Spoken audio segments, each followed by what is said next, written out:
آ کر سوال پوچھتے ہیں تیرا رب کون ہے, تیرا نبی کون ہے, تیرا دین کیا ہے. یہ سوالوں کے جواب دیتا ہے وہ, اور اس کو اتنی فکر ہوتی ہے قبر میں. حدیث میں آتا ہے کہ اس کو اتنی فکر ہوتی ہے کہ وہ فرشتوں سے کہتا ہے کہ مجھے نماز پڑھنے دو, عصر کی نماز نہ میری گزر جائے. وہ سمجھتا ہے کہ یہ کوئی شام کا وقت قریب آ گیا, اس کو ایسا لگتا ہے, وہ کہتا ہے کہ میری عصر کی نماز نہ ہو جائے, پیچھے ہٹ جائے, پہلے مجھے عصر کی نماز پڑھنے دو. فرشتے کہتے ہیں نہیں اب نماز نہیں پڑھنی.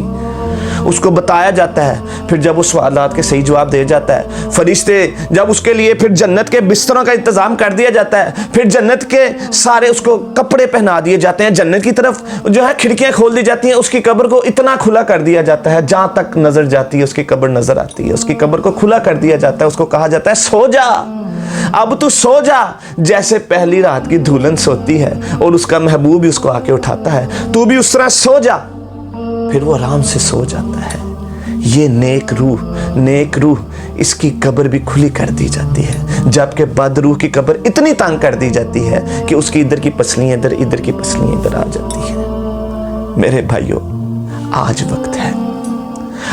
وقت ہے کیونکہ آج ہماری سانسیں چل رہی ہیں, آج ہمارے دل کی دھڑکن چل رہی ہے. میرے بھائیوں, آج وقت ہے. آج آپ یہ دیکھیں, آپ اپنی زندگیاں گزار رہے ہیں, آپ پیسہ بھی کمائیں, آپ کاروبار بھی کریں, آپ کھانا پینا بھی اچھا کریں, آپ گھر بار بھی اچھا بنائیں, آپ سواریاں بھی اچھی رکھیں. اسلام آپ کو اس بات سے نہیں منع کرتا, لیکن میرے بھائیوں آپ کو سچ کو اپنی زندگیوں میں لانا ہوگا, حلال کو اپنی زندگیوں میں لانا ہوگا, سود سے بچنا ہوگا, جھوٹ سے بچنا ہوگا, اللہ کی نافرمانیوں سے بچنا ہوگا, قرآن و سنت کے مطابق اپنی زندگیوں کو گزارنا ہوگا. موت کی تیاری کرنی ہوگی بھائی جان, قبر کی تیاری کرنی ہوگی.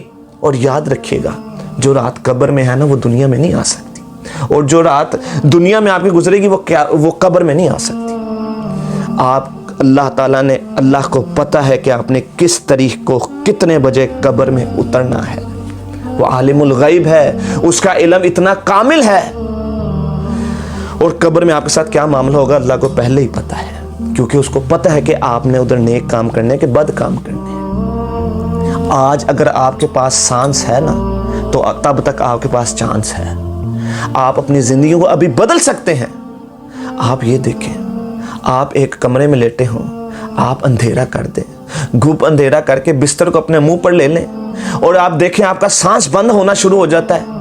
اور میرے بھائیوں, اتنا منو من مٹی کے اندر جہاں پر آپ کے پاس کوئی نہیں ہوگا, جہاں پر رات دن آپ نے اکیلے رہنا ہے, باہر طوفانی بارش ہو رہی ہو, بجلیاں کڑکتی اور چمکتی ہوں, آپ نے قبر پہ اکیلے لیٹا ہونا ہے. کبھی سوچے تو صحیح, کبھی قبر کی تنہائیوں کے بارے میں سوچے تو صحیح, کبھی قبر کی گہرائیوں کے بارے میں سوچے تو صحیح, کبھی قبر کے اندھیروں کے بارے میں سوچے تو صحیح, کبھی قبر کے کیڑے مکوڑوں کے بارے میں سوچے تو صحیح, کبھی قبر کے سانپ کے بارے میں سوچے تو صحیح, کبھی قبر کی گھبراہٹوں کے بارے میں سوچے تو صحیح, قبر کے اندر آپ اکیلے ہوں گے, کبھی اس بارے میں سوچے تو صحیح, کبھی قبر میں عذاب جو آپ نے دینا اس کے بارے میں سوچے تو صحیح, قبر کی تنگی کے بارے میں سوچے تو صحیح. میرے بھائیوں, قبر کے ڈرونے پن کا سوچے تو صحیح, کبھی احساس اپنے دل میں لائیں تو صحیح.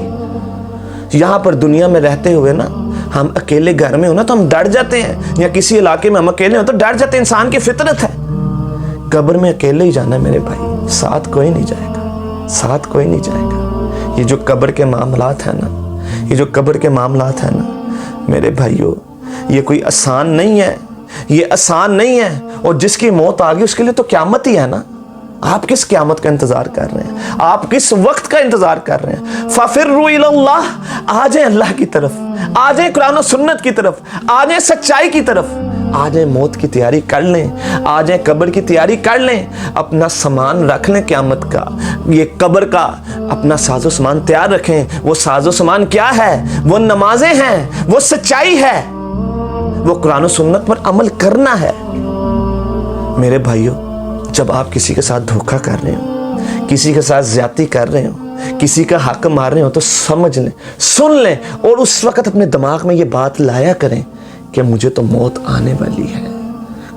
کل نفس ذائقۃ الموت, ہر نفس نے موت کا مزہ چکھنا ہے. نبی صلی اللہ علیہ وسلم نے فرمایا, لذتوں کو ختم کر دینے والی موت کو کثرت سے یاد کیا کرو. اب انسان جب زندگی میں اپنی دنیا دیکھ رہا ہوتا ہے, دنیا میں بہت کشش ہے, لذت ہے.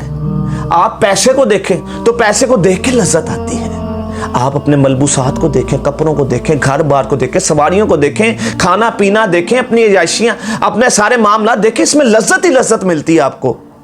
اب حدیث میں نبی صلی اللہ علیہ وسلم نے فرمایا وہ جو لذتیں ہیں نا، یہ جو دنیا کی کششیں ہیں نا، یہ جو دنیا کی لذتیں ہیں نا، جب تمہیں آ رہی ہو نا لذت، اس وقت موت کو یاد کرو، وہ لذتوں کو بھی ختم کر دے گی موت۔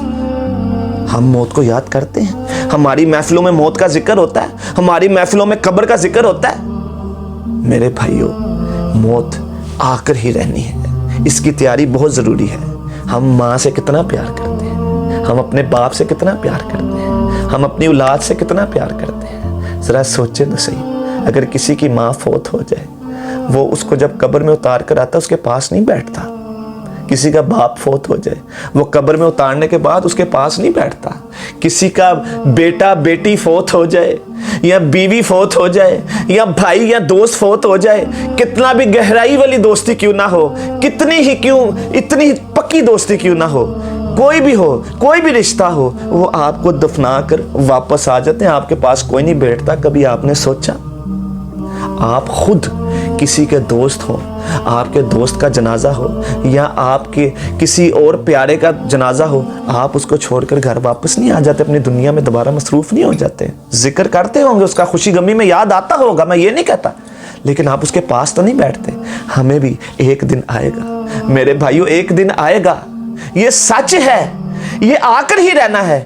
ایک دن آئے گا کہ آپ کو اور مجھے کندھوں پہ اٹھایا جائے گا، ہمارے دوست یار ہی ہمیں کندھوں پہ اٹھائیں گے۔ 4 یاروں کے کاندھوں پہ جس دن تیری بارات نکلے گی گھر سے، یہ نکلنی ہے میرے بھائیوں، تو پھر آپ کو جب لے کر جایا جائے گا نا، اللہ اکبر۔